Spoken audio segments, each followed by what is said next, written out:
Então, saudações de Nova Democracia. Fechando os apontamentos sobre Tamir e a conversa do Tamir com o Nildorix, com a questão Vargas. Vamos enfrentar essa questão, então. Então, Nildo começa a falar do Astrogildo, que divide o Brasil entre duas tendências, agrarismo e industrialismo. O que é, com a conceituação marxista, isso? Marxista-leninista, maoísta, pensamento Gonzalo, isso? De um lado, a burguesia compradora ligada ao imperialismo inglês. De outro lado, a burguesia burocrática que se desenvolve associada ao capitalismo americano, ao Império Americano. Quando Vargas sobe ao poder, naquele reorganizamento ali, naquela reorganização das oligarquias ali em 30, naquela quartelada, não é revolução democrática, mas levanta um pouco o fantasma da Revolução Democrática, né? Que é bastante curioso, que parece que esse bafejo, esse embrião da Revolução Democrática, ela surge ali, essa quartelada dá a margem, porque o Vargas chega para desenvolver o capitalismo burocrático. Então, ele joga com os vários imperialismos, com o eixo, com o capitalismo americano, com o capitalismo inglês e toma partido pelo americano. Então, ele derrota em 32 o setor comprador ligado ao imperialismo inglês, sediado principalmente em São Paulo, cria uma grande hegemonia com as massas com a nova legislação trabalhista. Ele recua de qualquer intenção de reforma agrária nesse primeiro período ali e se alia ao latifúndio, nesse período 30 a 45. Esse período finaliza quando fica bastante evidente que o imperialismo americano não quer mais o Vargas, mas aí o Vargas já associou as Forças Armadas ao imperialismo americano em 45 ali. Então, a engrenagem funciona por si mesma e Vargas cai ali em 45, derrubado pelo imperialismo americano, que não quer mais esse joguinho, né, da burguesia burocrática brasileira com vários imperialismos. Tem que ser o serviçal por inteiro a partir de então, que é a pressão que os Estados Unidos vai fazer. Não é? Quando Vargas volta ali em 50, ele se atola em contradições desde o início. Então não tem essa história aí de que nós tínhamos que apoiar, que não sei o que, não. Desde o início, ele fala em capitalismo autônomo, mas isso só é possível depois de uma revolução de nova democracia, né? Isso só é possível depois de uma guerra civil no terceiro mundo. Vai acontecer capitalismo autônomo, não é dentro dessa velha ordem, não é associado ao latifúndio. Na campanha de 50, o Vargas lançou a bandeira da reforma agrária, que é algo bem lembrado lá pelo camarada Fábio do GACB.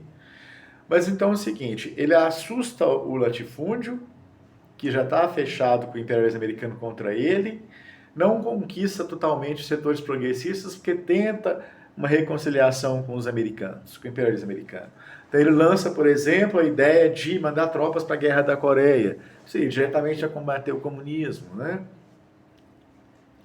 Essa ideia falha, o Partidão se mobiliza contra, mesmo na ilegalidade. O Partidão já se mobiliza pela luta pela terra, como Trombas e Formoso, enquanto o Vargas está ali patinando entre esse slogan falso da reforma agrária, a demagógica reforma agrária dele, que na verdade é evoluir as contradições no campo, né? Evoluiu a semifeudalidade, que é isso que Brizola também e Jango querem, acabam que lançam esse slogan da reforma agrária, que é a linha latifundiária no campo, evoluir as contradições, modernizar o latifúndio.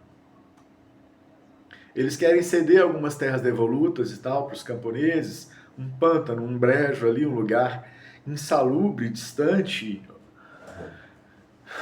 apenas para tentar evoluir as contradições que não conciliar com interesses de classe que são inconciliáveis, ganhar tempo ali, modernizar o latifúndio com o capitalismo, enquanto apazigua ali, acalma o movimento no campo. Isso, por fim, dá errado, né? O Vargas acaba se queima com os dois lados, não agrada aos movimentos sociais, não não convence o imperialismo americano, então fica patinando ali, já está velho e cansado. Vamos então colocar os 2 pontos que ele se atola nesse segundo mandato. No primeiro foi decisivo um ponto interessante. Ele conseguiu voltar ao seio dele ideológico, ditadura castilhista. Então ele conseguiu reeleições ilimitadas, conseguiu concentrar os poderes no executivo, ou seja, na mão dele, do seu grupo, e conseguiu perseguir os seus oponentes com sucesso. Então, ele conseguiu derrotar o setor comprador ligado ao imperialismo inglês em 32, sediado ali em São Paulo.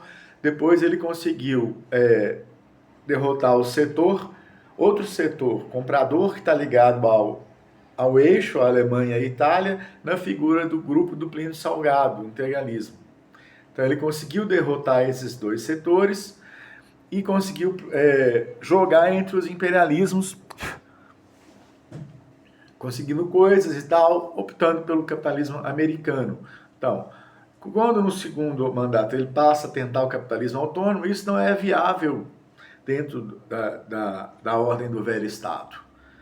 Ele tenta voltar à associação com os americanos, mas é rechaçado. Então, o capitalismo associado ele não consegue, o capitalismo autônomo também não, porque é só viável depois da nova democracia.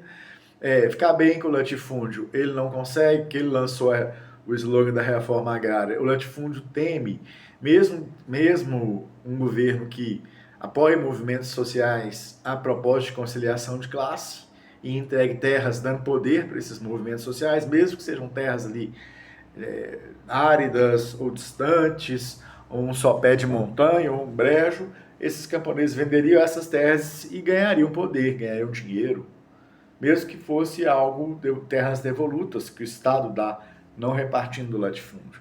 Dá poder e interlocução para o movimento camponês não interessa para o latifúndio, está muito carne e unha ali com o imperialismo americano, que já decidiu que não quer o Vargas.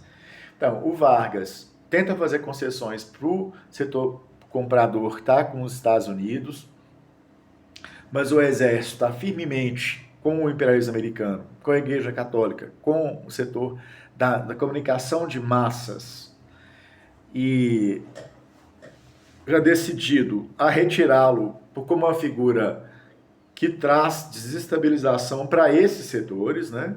Propor coisas que eles não querem, jogar com vários imperialismos, dar força para a burguesia burocrática com estratégias de corporativizar o Estado, corporativizar a sociedade e as massas, não é? Faz esse joguinho com as leis trabalhistas. Esse jogo, esse bloco todo de latifúndio, Igreja Católica, meios de grandes monopólios da comunicação de massa e o exército brasileiro moldado pelo imperialismo americano não querem mais essa figura, acham ela perniciosa, acham que ela traz a instabilidade, desejam dar um golpe. Então, assim, nesse momento desejam realmente removê-la pela força, mas por fim, ali ele se atola nas contradições e se suicida. Uma contradição que também foi apontada é que havia um grupo varguista do Estilac Leal mais radicalizado, mas o Vargas tenta também fazer concessões pré-reação, aliena esse grupo, isola esse grupo e fica nessa situação de que não avança nem retrocede, por fim, no impasse em que quem dá o checkmate é o exército que ele moldou e que agora atende como uma engrenagem que funciona sozinha ao imperialismo americano, dá um checkmate nele, ele se suicida. Entendeu? Então, assim, esse panorama que a gente tem que entender do Vargas, porque esse trabalhismo inspirado no Vargas não vai levar em conta esses pontos que eu estou contando para vocês aqui. O que a gente verifica na história do trabalhismo pós-Vargas é que esse arranjo bem peculiar, ele não é viável com o passar do tempo. A burguesia burocrática, no pós-64, ela se alia com setores da pequena burguesia radicalizada e setores da aristocracia do proletariado, e e passa a viabilizar o PT.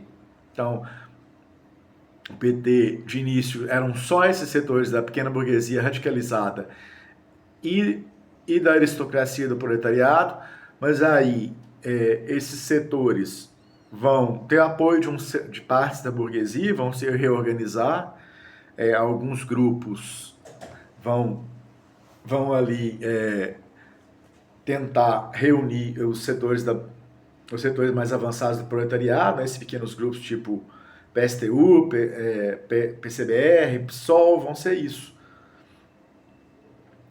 Grupos que tentam se beneficiar ali dos setores mais organizados, a chamada aristocracia do proletariado. Creio que o PCB também é bem isso. Mas o PT ele vai se organizar de forma viável junto com a burguesia burocrática, que não quer esse outro projeto da burguesia burocrática do passado. Porque esse projeto traz riscos que agora esse novo trabalhismo do PT não vai trazer. Beleza? Depois voltamos a isso.